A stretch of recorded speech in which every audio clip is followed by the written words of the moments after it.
You don't have to pray for everybody, but you can pick somebody and pray for them, all right?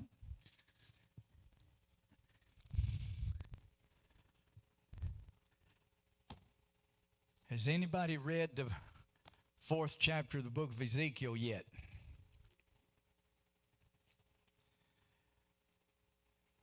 It's a eye-opening chapter.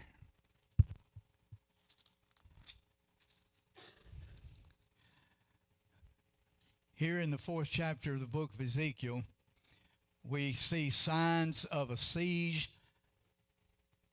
and signs of exile. The siege is actually going to be on Israel and Judah, but primarily Judah, because Judah is where the city of Jerusalem is located. So let's look at, first of all, the first 3 verses. God speaking to Ezekiel says, "You also, son of man, take a clay tablet and lay it before you, and portray on it a city, Jerusalem. Lay siege against it, build a siege wall against it, and heap up a mound against it, set camps against it also, and place battering rams against it all around. Moreover, take for yourself an iron plate and set it as an iron wall between you and the city. Set your face against it, and it shall be besieged, and you shall lay siege against it. This will be a sign to the house of Israel." There's a lot in that verse. Ezekiel here is already living in exile. He's in Babylon. He's been exiled from Jerusalem now for several years. I think sometimes we don't quite grasp the chronology of events when God's given instructions or preparing a prophet, or whether he's preparing a nation. We seem to think all of these things happen really quick, but they really don't. Here's Ezekiel. He's among the exiles over in Babylon, and he was taken captive and exiled in the second siege upon Judah. They came in once and took a bunch of people, but they left the main government and a lot of people there. They came back a second time, Babylon did. They came back a second time, and they took a bunch more exiles, and in that group was Ezekiel. And that was about 597 BC when Ezekiel was actually taken captive, and it was under the king Jehoiakim, who happened to be the king of Judah at that particular time. That was and understand, we're talking BC, so we kind of have to count down backwards. Well, in 597, he's taken captive. His actual ministry as a prophet didn't begin until 593. 4 years later. 4 years later. He's called, but then he didn't do anything for 4 years. Well, the first recorded prophecy that he was supposed to make against Jerusalem doesn't actually show up until Ezekiel chapter 21 and 22. Got the time frame? That happened in 591. So he's captive in 597. The first actual prophecy wasn't totally delivered until 591, 6 years later. So he has spent 6 years in exile. What in the world is he doing? Well, what he is doing for 6 years is he is being prepared by the Lord, and he is preparing himself for the Lord to do what God has called him to do.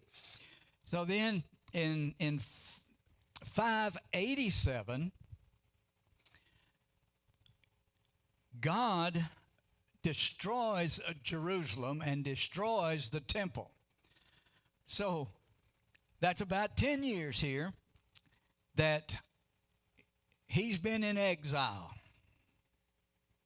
And he still hasn't accomplished the plan that, or the message, the prophecy, until 587. When he did deliver the message, which was 591, after he delivered the message, 4 years passed when it was fulfilled. Can you see God's time frame here? He's called him to do a job. It's 10 years before that prophecy was fulfilled. And you think you're waiting on God for a long time? Where do you think? I mean, just try to put your feet in Ezekiel's sandals and try to imagine what he is thinking and what he is doing for 10 years. Well, God's telling him that he's got to build or has to take a tablet or build a tablet, make a tablet. And what he's talking about is in those days, they would take clay and they would form it out in bricks and sometimes just real small plates. And then they would bake them, real soft clay. They would bake them and try to make them durable, but they could still write on them. The Babylonians did it all the time. And that's what he's telling him to do. Take this soft clay, bake you a plate, and then sketch or draw a plan, a city plan. He's going to draw the city of Jerusalem. Now, I'm not sure how good of an artist he was, and how big the tablet was. It wasn't very big, so he was drawing pretty small. And we know that there were a lot of these made because of the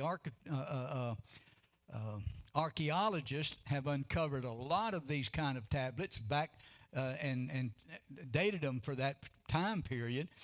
One of them, or if it wasn't more than one of them, there were several that were discovered in 1899.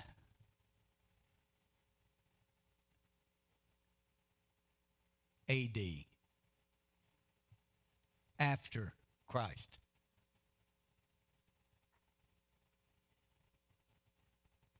They were found in a city, or an old city. The city's not there anymore, but it was found in a city called Nippur.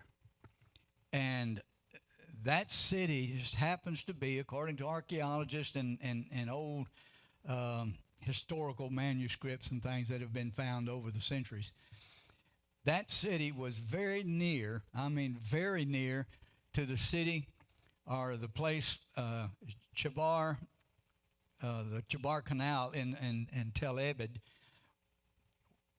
which was the place that Ezekiel and his exiled buddies lived. That's where they were exiled from Jerusalem to in Babylon. Anybody got any idea where that might be located? It's in the Middle East. But it's actually located in what we call Iraq. You'd be surprised how much of the Old Testament and the events that took place in the Old Testament actually took place in the territory that we know as Iraq. It's unbelievable. Well, he's been told, you've got to take this tablet, you've got to draw the city of Jerusalem, and you have to lay siege to it.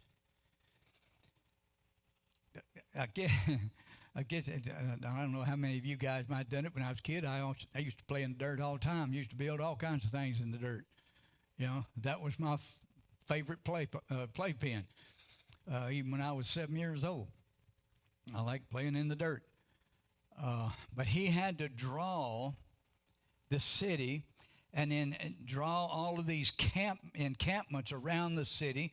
And he had to build up mounds around the city. Probably somehow drew in little armies around all of these different places. Then he had to build or draw out. He's not building all this stuff up. He's just drawing it out on this tablet. These battering rams. It's all picturing the attack on a city, the siege of a city. He's drawing out the entire attack plan that's going to happen because God said so. Ezekiel didn't know all of this and all the details about it, but God did, and God's telling him exactly what to draw out. And this is exactly what happened. And in those days, prophets that God had called, and even some of the non-Jewish so-called prophets, most of them were false prophets, but especially God's prophets, they were told to drive home their message to the people they were supposed to be prophesying to by acting out the prophecy.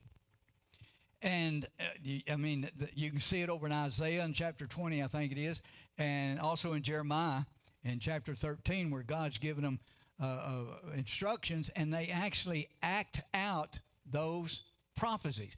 And that's what Ezekiel's doing in his time of preparation, and God's preparing him, and then he's getting prepared to do what he's got to do. And it's probable that these actions that God has given Ezekiel were carried out just outside his house, wherever he was living. Some thought maybe he was acting out what he was doing inside the house, but that's probably not true. It's probably more likely in the just outside his front door, just outside his house, so everybody could see what he was doing.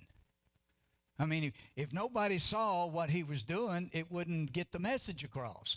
So it's probable he was just outside the doorway, and he was actually acting out what he drew on this plan of siege towards Jerusalem. Now,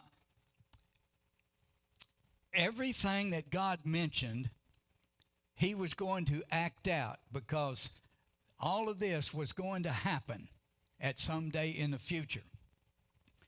And the actual fulfillment of this, it began in 588 BC.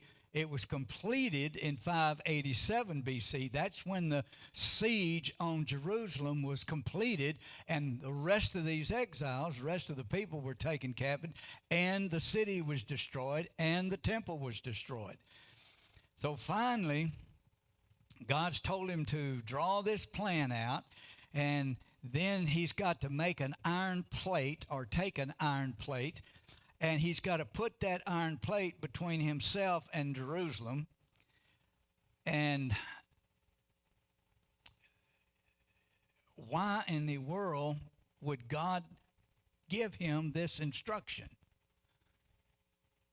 Because he's showing him some other things that he's got to do. But that iron plate is actually a symbol of showing there is a barrier between God and the people of Jerusalem, the people of Israel and the people of Judah. You understand, the northern kingdom and the southern kingdom, there was Israel and there was Judah. Jerusalem was located in Judah, the southern kingdom. But it was the entire nation of Israel that had disobeyed God and was being punished for it. Well, this plate actually meant that God would not intervene and rescue Jerusalem from the siege of Babylon. Now, this plate was probably from, I guess, some speculation on the part of several theologians, but it was probably the same kind of utensil that was used in the temple to prepare small animals for sacrifice.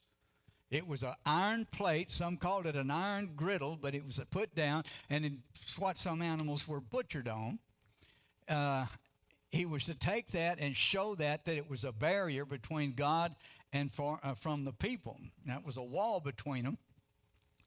Because anytime there was a wall, especially in the temple, remember there was a wall to keep the people away from the Holy of Holies. God, or Christ brought that down when he was crucified.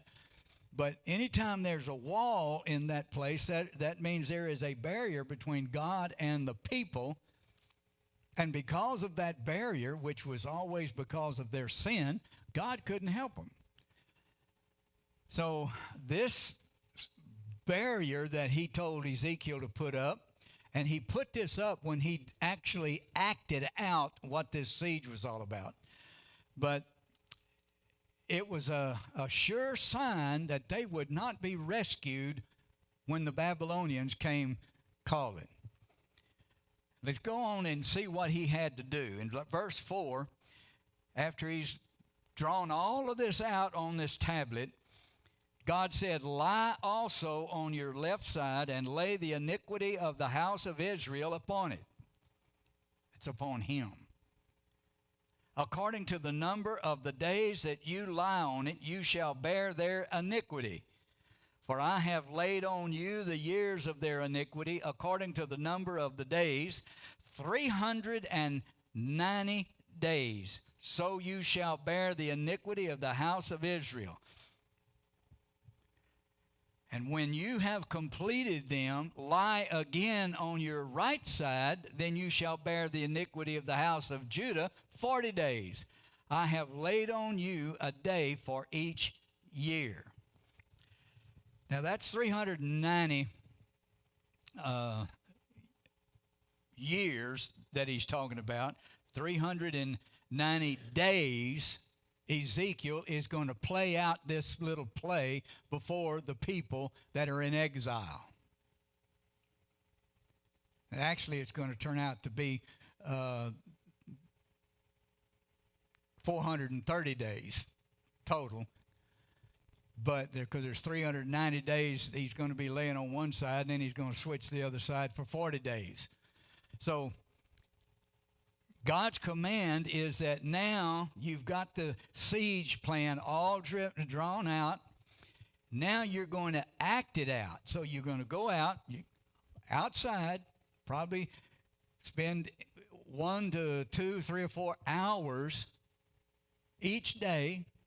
Some people, some scholars, theologians, commentaries think that he might have done it at night in his own bed.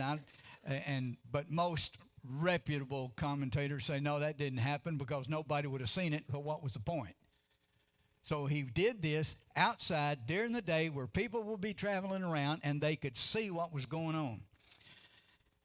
He lies on his left side, and exactly how we really don't know. He was going to lay the iniquity of the house of Israel upon himself. Whether he was going to cover himself with something or what, we don't know. We have absolutely no indication of what that was. But the symbolism of him laying on his left side, he probably, from what most figure, he was probably laying east to west on his left side and had his face towards Judah. And every day he'd come out and lay on his left side that same way. He would have something covering him that represented the iniquity of the people.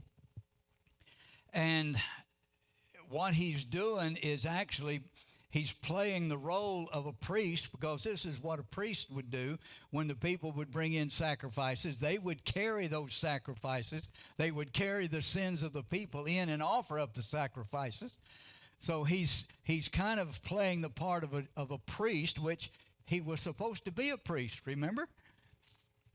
He was in the line of the priesthood because of his tribe. So he's just playing the part of carrying all the people's sins on his own shoulders. And it was according to the days, the number of days that he elapsed, according to the, it's according to their iniquities, what the scripture says. So for 390 days, he was going to do that every day. So you wonder what he was doing during his 10 years before everything got happened. That was part of what he was doing. I mean, he's already talking about a year and a half. He's laying on his side 3 or 4 hours a day outside in the on the ground. He could have done it at night, but not likely because people wouldn't have been moving around so they could see it. After the 390 days on one side, then he turned over and he was doing it the other side. Probably changed direction, so now his face could face Judah. He's facing Israel in one place, Judah in the next. Just try to picture him, if you can envision him, laying there on the ground on his side. He's got something covering him that would symbolize the iniquity of the people. And he's just laying there. Now, he's probably explaining what he's doing to everybody that comes by. They would out there and think, well, what's this fool doing laying in the dirt? You know? So he's probably explaining everything that he's doing. And he doesn't do this all day and all night, because the scripture actually says that while he's doing this, he takes a bite of food. Well, sometime or another he had to prepare the food, and we see that coming on. So he acted it out 390 days on one side, 40 days on another side. Why 340 days and 40 days and 390 days and 40 days? That represents 390 years plus 40 years. So what's the significance of that 430 years?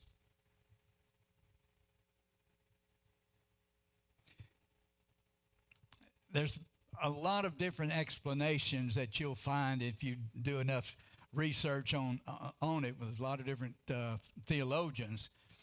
But I think personally, and several others think the best explanation for it was given by Warren Wiersbe, Warren Wiersbe was pastor of the and a Bible teacher at Moody Church in Chicago for years and years. He just passed away about, I don't know, 6-7 years ago.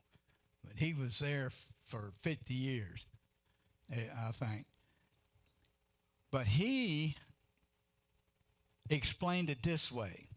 He said, when you add the years of the reigns of the kings of Judah from Rehoboam to Zedekiah, there's a lot of different kings, as recorded in 1st and 2nd Kings, it's where you can go and you read about them all, you have a total of 394 years.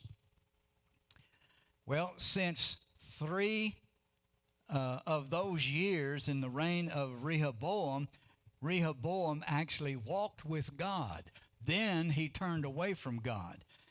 He said, we wind up with a number very close to Ezekiel's 390 years. The other 40 years kind of he makes it very, very plain that this period of time, the 390 to the 430 years, it's a time not of not just the time of Israel's sinning, but this is a time frame, a time period which the nation bears the iniquity and is punished for their sin. They were in captivity for 430 years. So it's not just for the few sins they did. This is a time, 430 years ago, they sinned, and now they're paying the price for it. They're suffering the consequences for it for this 390 years plus the 40. And that's what he thinks is taking place. Because verse 4 makes it very, very plain that that's what's happening. They are now in exile, paying the penalty for their sin. Then he goes on in verse 7. He says, therefore, and God's instructing Ezekiel again, therefore you shall set your face towards the siege of Jerusalem. Your arm shall be uncovered, and you shall prophesy against it. And surely I will restrain you so that you cannot turn from one side to the other until you have ended the days of your siege. So he's playing out the part of the siege that's going to happen, and he can't change directions. He can't stop until God says stop, and then change. And surely, he says in verse 8, surely I will restrain you that you cannot turn from one side to another till you have ended the days of your siege. Here's Ezekiel acting out the very prophecy, and he still hasn't delivered the whole message. He's just acting out the message. He is, for one thing, demonstrating the strong arm of God of judgment against a people. When he said he's going to put out his arm, naked, opened, that is the arm is showing the power and the strength of God's judgment against Jerusalem. It is very active and it's unrestrained. God is not going to restrain the Babylonians. He is going to use them to complete the destruction of Jerusalem and the destruction of the temple. He's taken it all away.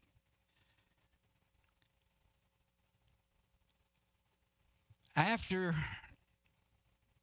symbolically standing before God back in chapter 1 and 2, here Ezekiel is standing in the place of Jerusalem. He's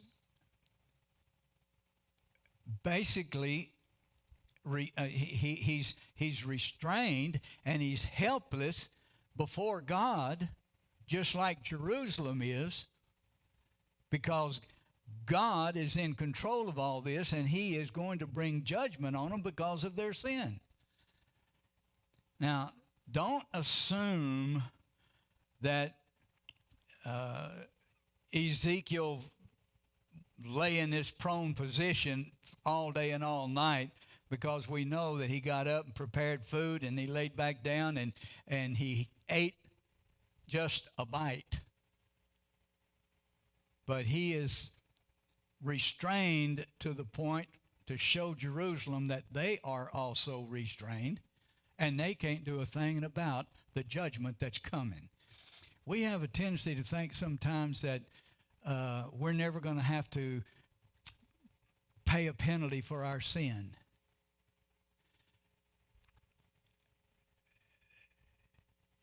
Unconfessed sin will still have its consequences.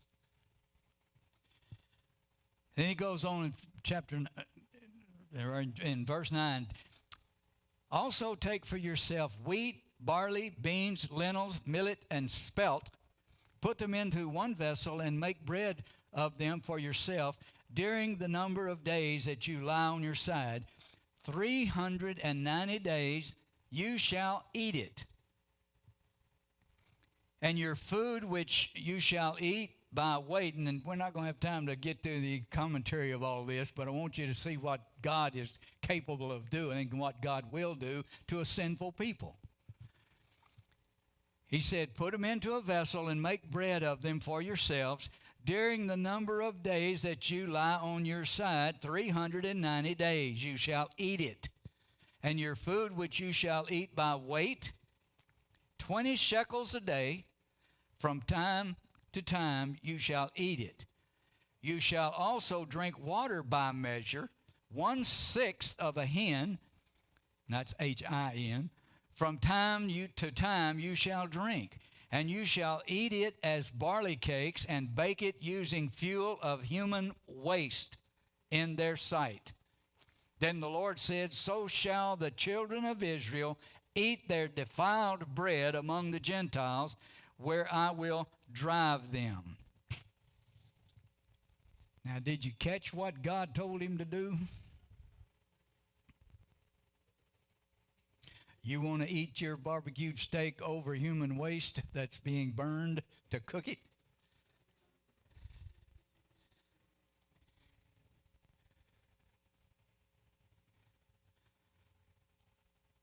Do you think sin has consequences?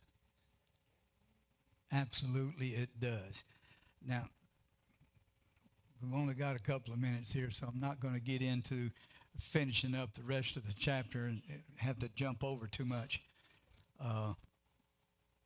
But there's some real lessons to be learned in this chapter, and a bunch of them are from here to the end of the chapter. Some lessons that we can learn and that we need to apply to our own lives today, because don't think for a minute that what happened to Israel can't happen to America. You do not dishonor God, turn away from God, and get away with it. Jack Hyles was absolutely correct when he said there is a payday someday, and nobody is exempt. So we'll pick it up right here in verse 9 and finish up next Wednesday, Lord willing. Okay? Any questions? If you want to read the rest of it and see if you can understand exactly what God's trying to teach the people. And he does teach them. It's a hard lesson to learn, but he does teach them.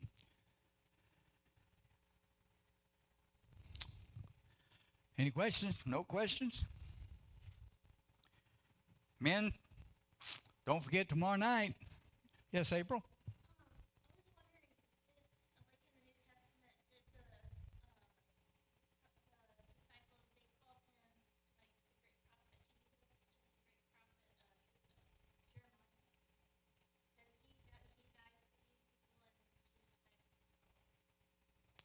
That he died for what?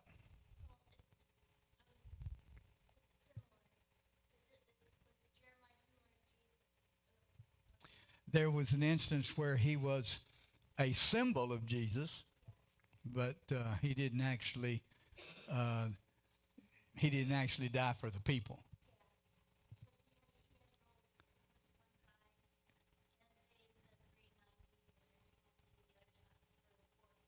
Yeah. Men, folk, we got our fellowship meeting tomorrow. I hope that you will be there. We're going to have, I hope, some decent food. We're going to have some good fellowship, I know that.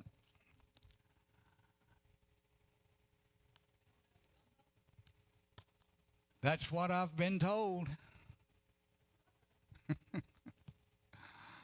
You're going to have to be part Cajun.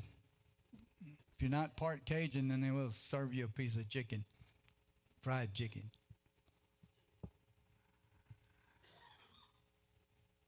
All righty, let's have a word of prayer, then we'll go. All right? Jason, would you dismiss us in prayer?